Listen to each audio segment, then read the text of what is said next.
DNA test এত সহজ না। ওই যে 2024 সালের ঘটনার ফলাফল আমরা জানতে পারছি এসে 2026 সালে। প্রিয় দর্শক শ্রোতা বন্ধুরা, মানবজমিনে প্রকাশিত একটি সংবাদের ভিত্তিতে আসলে অনেক বড় ধরনের একটা ভুল তথ্য মানুষের মধ্যে যাচ্ছে এবং মানুষের মধ্যে একটি ভুল ধারণা তৈরি হচ্ছে এবং আমার কাছে মনে হয়েছে যে আসলে এটি নিয়ে আমার কথা বলা উচিত, না হলে এই ভ্রান্তি খুব দ্রুত ছড়িয়ে যাবে। কারণ ভুল মিথ্যা এই বিষয়গুলো খুব দ্রুত ছড়িয়ে যায়, যার কারণে আমার মনে হলো যে আমার এখন এই ভিডিওটা বানানো উচিত।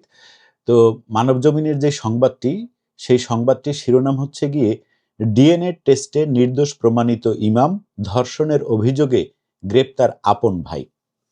তো এটি আমি আবার শেয়ার দিয়েছি। আমি শেয়ার দিয়ে এটার হচ্ছে গিয়ে আপনার প্রথমে আমি যে ক্যাপশনটি লিখেছিলাম সেটি হচ্ছে, এই ইমামকে তার হারানো চাকরি ফিরিয়ে দিতে হবে, তাকে যে মিথ্যে অভিযোগে জেল খাটানো হয়েছে তার ক্ষতিপূরণ দিতে হবে, যে কয়েকদিন তাকে চাকরিচ্যুত রাখা হয়েছিল তার সকল বেতন ভাতা ও সুযোগ সুবিধা ফেরত দিতে হবে এবং তাকে যে সামাজিকভাবে হেয় প্রতিপন্ন করা হয়েছে তারও ক্ষতিপূরণ দিতে হবে।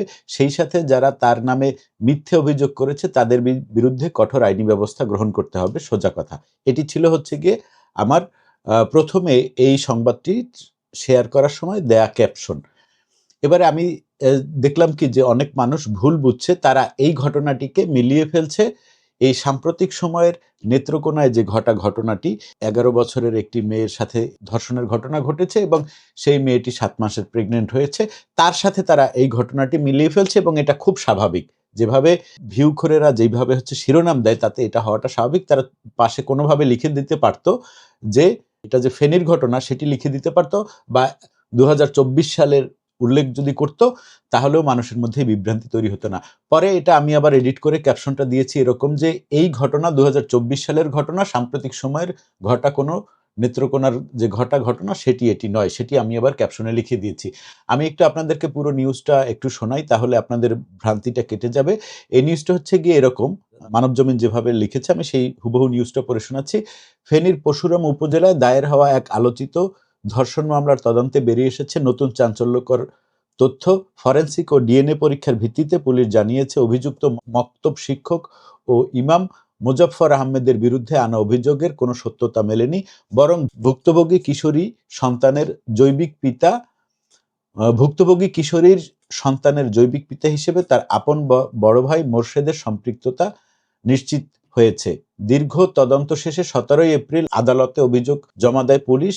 এ অভিযোগে মোজাফফর আহমেদকে মামলা থেকে অব্যাহতি দিয়ে মোর্শেদকে প্রধান অভিযুক্ত করা হয়। মামলার তথ্য অনুযায়ী 2024 সালের 24শে নভেম্বর কিশোরীর পরিবার মোজাফফর আহমেদের বিরুদ্ধে ধর্ষণের অভিযোগ এনে মামলা দায়ের করে।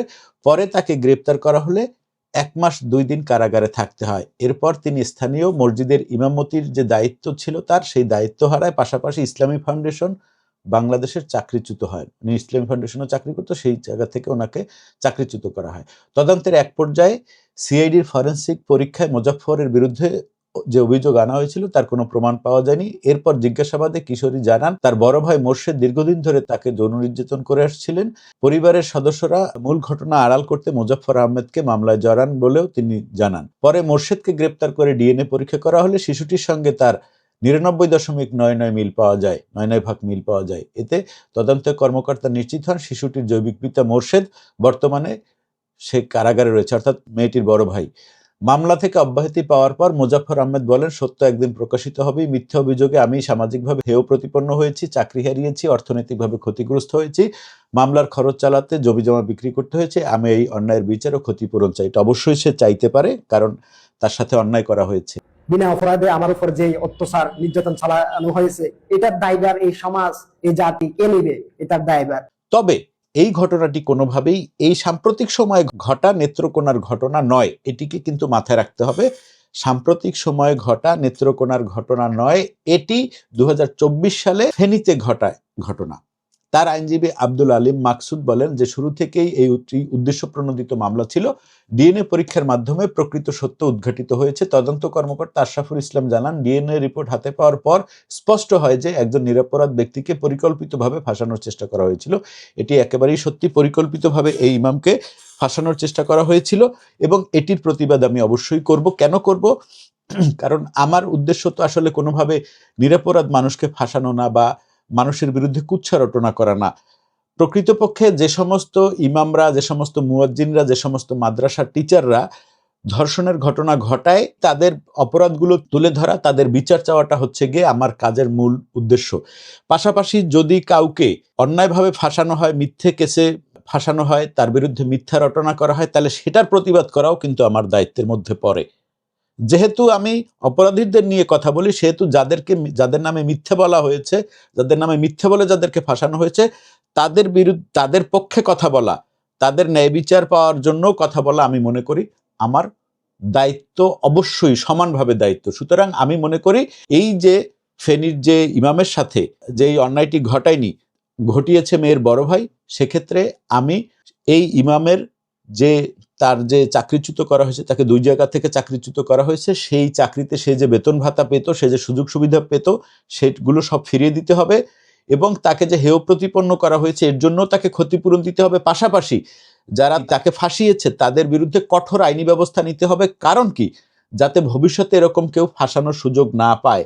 এবং যদি কেউ কাউকে মিথ্যে কেসে ফাঁসায়, এই ধরনের কেসে, তাহলে যেটা হবে সেটি হচ্ছে প্রকৃত অপরাধীরা তারা এক ধরনের সিম্প্যাথি পাবে যে হ্যাঁ, এই ধরনের মিথ্যেভাবে ফাঁসানো হয়। সুতরাং এই ঘটনাটির যারা এই মিথ্যেভাবে ফাঁসিয়েছে তাদের দৃষ্টান্তমূলক শাস্তি দিয়ে এইটা সোসাইটিতে প্রমাণ দিতে হবে যে না, এই ধরনের মিথ্যেভাবে কাউকে ফাঁসানো যাবে না, এবং এটা একটা বড় ধরনের অন্যায়, অপরাধ।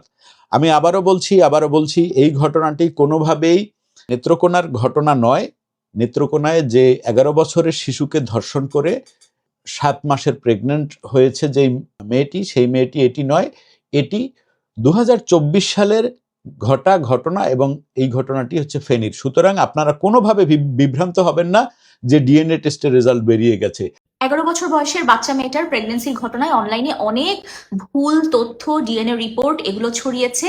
আমি যেহেতু একটা সময় ফরেন্সিক ল্যাবে কাজ করেছি, আমি এই কনফিউশন গুলো আপনাদের সাথে দূর করতে চাই। প্রথমত, বাংলাদেশে 2টা মাত্র ফরেন্সিক ল্যাব আছে। একটা ঢাকা মেডিকেল কলেজ হসপিটালে NFDPL, যেখানে আমি গ্র্যাজুয়েট রিসার্চার হিসেবে কাজ করেছি, আরেকটা হচ্ছে CIDর ফরেন্সিক ল্যাব। এই 2টো ল্যাবের বাইরে কোনোভাবে প্রাইভেটলি নিজের ইচ্ছা মতো প্যাটার্নিটি টেস্ট করার কোনো সুযোগ নাই। অর্থাৎ আপনি চাইলেই সন্তানের বাবাকে এটা টেস্ট করাতে পারবেন না, কারণ এই ধরনের কোনো ল্যাবই নাই। 2 নম্বর যে ব্যাপারটা, সেটা হচ্ছে এই 2টো ল্যাবেই আপনি যদি প্যাটার্নিটি টেস্ট করাতে চান, তাহলে সেটা কোর্ট অর্ডারের মাধ্যমে আসতে হবে।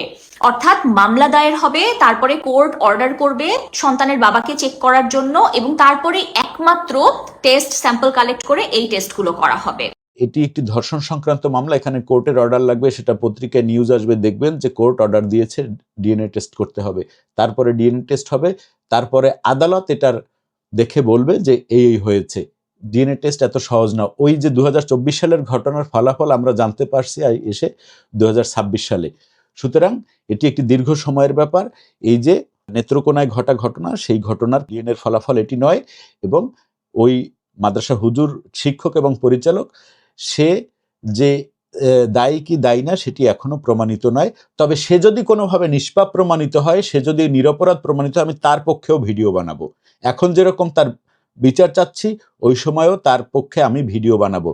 সুতরাং দর্শক শ্রোতা বন্ধুরা, আপনারাও এখানে যে এই নিরপরাধ ইমাম যার বিরুদ্ধে মিথ্যে অভিযোগ আনা হয়েছিল, আপনারা সবাই তার পক্ষে দাঁড়ান, তাহলে সকল ঘটনার সুবিচার হবে।